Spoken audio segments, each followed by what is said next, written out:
want to hear all that. Now I'm all thinking. There were multiple waves of cholera that infected many people. This deadly disease was transmitted through feces.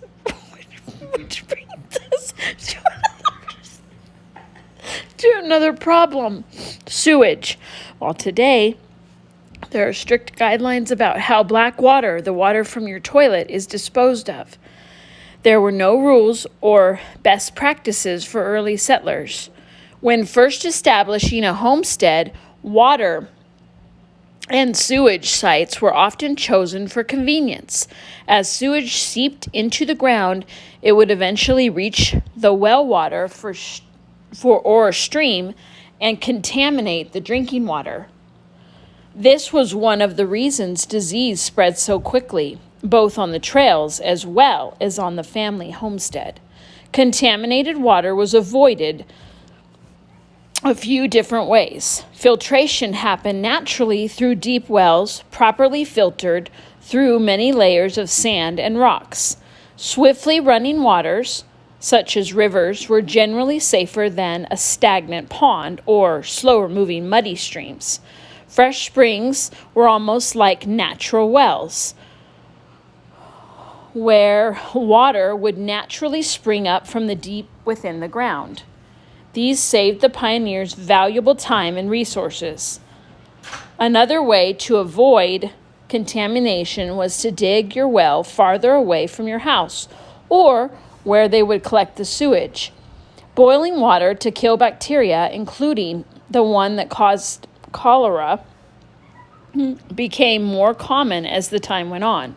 When early pioneers didn't have a microscope or water test kits to verify the safety of their water, they were aware that water could make you sick. Because of this, many families had a milk cow and would drink milk if the quality of water was in question. Life with the well. Whatever your water source, a bucket was your friend multiple times a day to haul water from the well to your house. Because of the sheer amount of work, it was not to be wasted.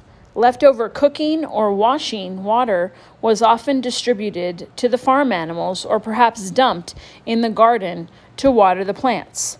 Rain barrels were used to collect whatever water they could. Laundry and bathing were done in a lake or a stream whenever possible, but sometimes required hauling and heating up water buckets, bucket by bucket, into your home. This was one of the reasons that the early pioneers washed on the same day and shared bathwaters. The real question is, would you rather haul buckets of water for your own bath or share a bath and save the work? Have you ever dug a hole in the ground and it settled in? What do you notice down there? Perhaps the ground became damp. Remember, this happens when groundwater seeps or soaks in. It continues to soak all the way through the bedrock until it settles in the aquifers we learned about. The other thing you might have noticed was that the farther down you dig, the cooler it is. Our pioneers used this principle to make the first refrigerators. They cooled off their butter or milk by lowering it into the bucket of the well and pulling it up when they were ready to eat. Those blessed enough to live near a river or stream were able to place drinks in the flowing water to keep them cool as well. It is fascinating to see the ingenuity and resourcefulness of those who live off the land, utilizing everything to the best of their ability.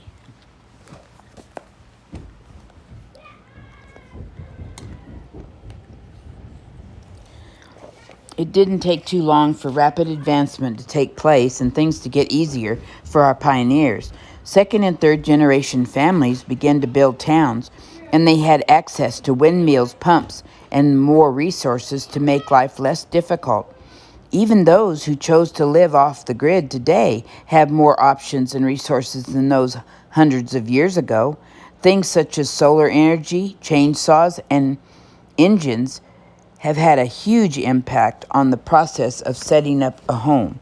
Simple fasteners that seem commonplace today, such as screws and nails, meant building, fastening, and fixing a barn or home were no longer quite the same feat.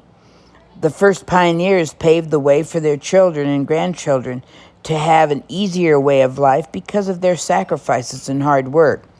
What an incredible thing to look from the outside in at the incredible cost and the great reward of their perseverance and determination.